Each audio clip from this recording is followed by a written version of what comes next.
Hi there, it's Jax, and I'm back again with another small EDC flashlight review.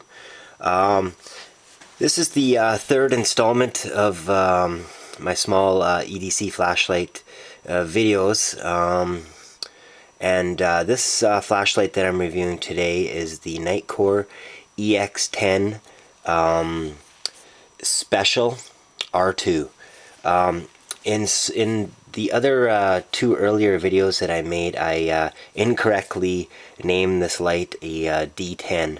I was thinking about the 1AA version of this light, but just kind of remembered it was a EX10 and not a D10. So for those of you that have watched the other videos, keep that in mind. Just remember this one's a EX10, which is the 1CR123A lithium battery, and also this one can use 16340s and RCR123 lithium-ion rechargeable cells. So what we have here is a small everyday carry flashlight. Mine has a bit of it's a bit dirty. It's not cleaned up. It's got a bit of gunk in the tail cap. It's a bit dirty. It needs to be cleaned up a bit. I bought this light from a Candle Power Forums member. Kind of love the Nitecore lights, and wanted one for myself with the tritium piston slot with the tritium installed. And then I went and I found a pocket clip for it. I think it came from California, again off another Candle Power Forums member. So I've had this light for a little while, and it wasn't my introduction to Nitecore, which is the company that makes the EX10 and EX11 and EX11.2 and the D10 and the D11 and so on and so forth. My first Nitecore experience was with a Nitecore D11, and I really liked the light. It was a good little light, and I kind of destroyed it by modifying it and screwing around with it, but needless to say, that light isn't with me anymore. Well, I have pieces of it, but what I did to that one was I removed the anodization, and then I had some problems with the light afterwards. But so, like I said, we have a 1CR123A, or a rechargeable lithium-ion 4.2 cell light here. This light is very small. It's about 3 inches long. I don't have any actual stats like from the company. I got this in a very small box with just a warranty card, so I'm just kind of winging it here. So I would guess it's about 3 inches, and I would also guess that it's about 0.887 of an inch in diameter. So it's a very small light. So anyways, I can't remember. This is where things get funky, because when I got this light, I went and I modified it, and I have a bunch of different reflectors that I was swapping in and out, and I also changed the original LED to an XPG, a Cree XPG-R5. Now, and then I started having problems with the light itself, because of some of the modifications I was doing with it. And right now, as it stands, the light isn't working in its original condition. I seem to have lost the light. Used to come on from off. It used to come on into high mode. Now it seems to come on in medium. And also, since I went and right now the light has a the original emitter is in it, which is an XPE, a Cree XPE R2 binned emitter. So it has the original emitter back in it, but the reflector is out of a Quark AA light. So I can't remember. I think this might have been an orange peel reflector to begin with. So yeah. So anyways, the light, the EX10 Special R2 will come with the orange peel reflector. It just so happens that I have a Quark one in there now. Having said that, I like the build quality and the styling of Nitecore lights, especially the tubular designs like the ex10 and the D10. They have great knurling, really good anodization, which is type 3 hard anodization, I might add. They're waterproof to, I believe, IPX8 standards, which means they're submersible for a period of time. They feature O-rings at the back, the front, and right here on the light too. So I think there's 3 O-rings in this light. So for those of you that don't know, this light is what's called a piston drive, which is different than a regular clicky switch. So what makes this different is it operates, it pushes down like a clicky switch would, but instead of having a spring and whatnot in the back, this is a different design. So we'll go ahead and we'll open it up and show you. Piston drive lights. I got a 16340 lithium ion unprotected cell in there. This is where it differs from lots of other flashlights. As you can see, as I pull out the piston, the tail cap disappears, and there's the waterproof O-ring. So what we have here is a stainless steel hollow chamber, and what it does is the piston drive, when it's installed in the tube, just imagine that it's installed in the tube, and when you press on the back switch, what it does is it pushes in a metal ring, which is at the this ring here, and tells the light engine or the circuit what mode you're selecting by how many pushes and how fast those pushes are. So a lot different than a mechanical clicky switch. Like I mentioned, this one has a slot machined into the back, and in that slot, that white tube is something called tritium. Tritium is a radioactive beta radiation, radioactive gas locked inside a borosilicate glass, and it reacts with, I believe, phosphorus coatings on the inside of the glass. And what this all means is that this little tube will glow by itself without batteries or solar charging or whatever. It'll glow in darkness by itself 24 hours a day for up to, what, 11 years or 10 years or something, unless you end up breaking it by cracking the glass or you got a defective sampler or whatnot. I'll go ahead and I'll pull the light, and I don't know if the camera's going to capture it glowing. So there it is. This tritium comes in different colors, and this particular one is ice blue. So there's the tritium glowing in the back tail cap, and I imagine people like it so they can find their flashlights in the dark if it's mounted on their table by their bed, or it's also there for you know, people really love the look of tritium. So there's the tritium there, and I'll go ahead and I'll put the light back on. Now this doesn't come, oops, pardon me, losing some of my display there. Anyways, it should be noted that this tritium and the slotted piston doesn't come with the EX10. You can some versions of the EX11.2, I believe, or D11 came from certain dealers, I believe, with the slotted piston ready for those to buy tritium and install it. And if you do that, you'll need some sort of thing to hold the tritium in there. The tritium right now is encased in something called it's been a while. I forget what it's called. It's some sort of I used to know this really well. I ordered a few vials of it from Pennsylvania or something like that. But I think it's Nordland 61, which is a optical grade epoxy that cures by UV light. And this one was installed, so I didn't do that. But I have installed tritium before with Envirotex light and also Nordland 61, if I remember correctly. But I installed that, and it cures just by leaving it out in the sunshine or ultraviolet light source. And in my case, I used a microfire HID flashlight to cure mine. So once again, that's just the piston design. Whoops, pardon me.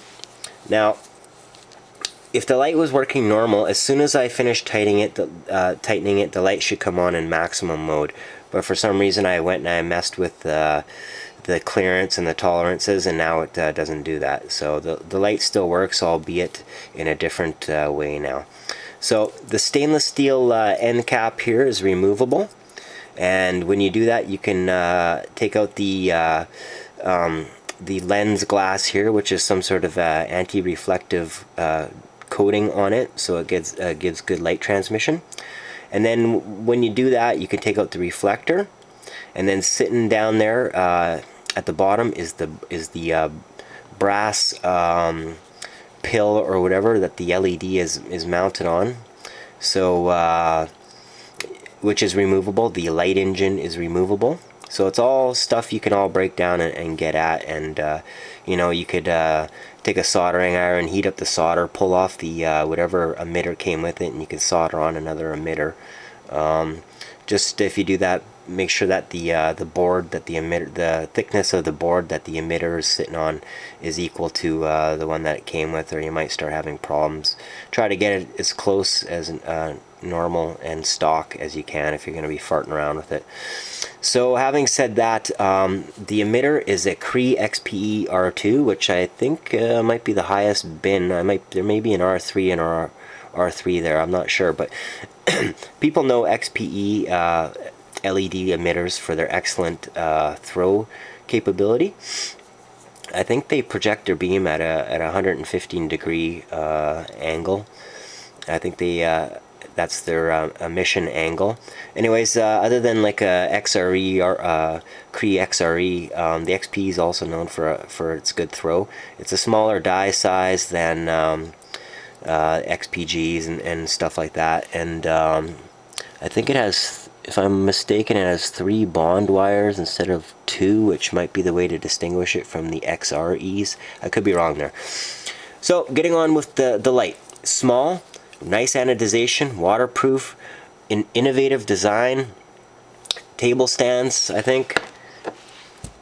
Table stands, good knurling, and now we'll get into the modes. Now this is where things get a little bit weird because mine isn't operating flawlessly like a new light would. So anyways, I got the battery in there and I'm going to go and turn it on. So in a normal light, you just click the switch and it comes on, whatever the default mode is. But in mine, I have to hold it down until the light flashes, then press 3 times hard, 1, 2, 3, and then there.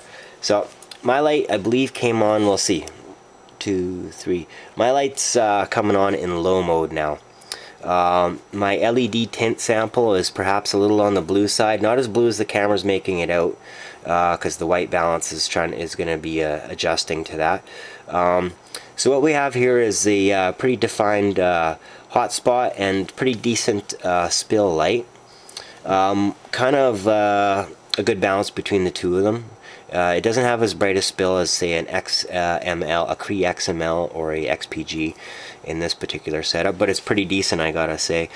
My sample's a little bit on the cooler side. So here we are at low, and I'm forgetting what the lumen values here were. It's not an infinitely variable light. It's only has a few modes. So there's low. If I had to guess, I don't know, maybe 10 lumens. So now it's on. I press and hold down, and by pressing and holding down and not letting go, it's telling the light engine to cycle through the mode. So it's on low now. I'm going to press and hold it. Now it goes to medium high, low, medium high, low, medium high. And so do that once more. There's low. Now here's medium. If I had to guess at medium, maybe medium would be like 60 or 80 lumens or something like that. I'm going to press it again and press the back and hold it again, and there's maximum, which I think it's 140 lumens if I'm not mistaken. Maybe it's more because I have a lithium ion cell in there. Pretty good hotspot. The light is on macro, so it's going to be all fuzzy in the distance, but general idea of the beam. There's low, medium. Oops, I screwed up there. Okay, I gotta go back to the tables because my light's acting up. Alright, so okay, so anyways, I gotta reset my light. Oh, there she goes. Okay, so there's turbo again. I gotta admit that it puts out a good amount of light for everyday carry, like in its original format. Run times are probably about an hour when it's a healthy light. Bear in mind that mine's modified and whatnot, and it is an excellent light when it's brand new. So anyways, so there's the low, medium, high modes. Another mode is by pressing fast and holding. So one hold and you get I believe strobe. So we'll try that. So that would be quick press and then press and hold. Oops, no, there we go. So there's strobe. Strobe is a fast tactical strobe, comes on maximum. And I think the last mode here, or the second last mode, is by pressing quickly 3 times the light will go into SOS, but you gotta do it quick. Nope. Oops. There it goes. By pumping the piston 3 times quick in a successively, pardon me, in succession, you get SOS, which will stay on by itself until you pump the piston and tell it to shut off. Now this light also features a lockout feature, which means that if you engage the lockout on the light, nothing can turn the light on. No one could turn the light on, or it can't be accidentally activated by throwing it in your bag and having it contact something and pressing the piston. So only you could use the light, except for other Nitecore users that know exactly how to turn the light on. So to activate the lockout, you push and hold down and the light will flash to tell you it's locked out. There. Now the light's locked out. Nothing's going to turn it on except for the password, and the password is 3 quick taps on the piston. So 1, 2, 3. And that's where my light doesn't work normally because I screw around with it, but 1, 2, 3. On a normal light, 1, 2, 3. There. On a normal light, it would have came right back on when you pumped it 3 times. And this light works excellent and really nice when it's when you don't screw with it. Pocket clip design bolts up into the top ridges here. It comes with the clip, 2 bolts, and this little plate. The plate you slide in here, you put the clip and the bolts through these holes, which can accept a split ring or a lanyard. The light itself probably came with a split ring, maybe O-rings. I don't think it comes with a sheath or a nylon holster or anything like that. Some might come with lanyards, whatnot. So this isn't the most detailed review because I don't have the exact specifications, but I think with a CR123 it's pumping out 140 lumens. I could be wrong, it could be more. It's a decent amount of light, and around the house it's going to be more than enough. Run times are good, you know, an hour. And the low mode and the medium mode probably gets multiple hours of usage. It's a really nice light. Pocket clip design, I forgot to mention, is relatively deep pocket carry. And now you can see that the light, only about this much, will be sticking above your pocket. Good sturdy clip design, good tension there. And it's an attractive clip design. I like it. I like it a lot, as a matter of fact. So, neat light. You can access the insides of it and mess around with stuff like that. Just be cautious if you do that. I like this light a lot. I wish that I had. I wish that I had more. I wish I had the original. The light in its original condition, and the original specs to tell you, but nonetheless there's probably a lot of truth in my my information. So yeah, anyways guys, that's Jackson's kind of beat up Nitecore EX10, or EX10 Special RP, R2 I should say. You know what, guys, if you get a chance to get one in new or good condition, I would get it. It's a good little light. Or try it, and if you haven't tried a Nitecore product, try one of the classic ones like the D10, the EX10, the D11, the EX11.2, you know, stuff like that. Go get yourself a Nitecore if you want a small, neat little light. So anyways, that's about all I got to say, really. So thanks again for watching, and have a good night. See you later.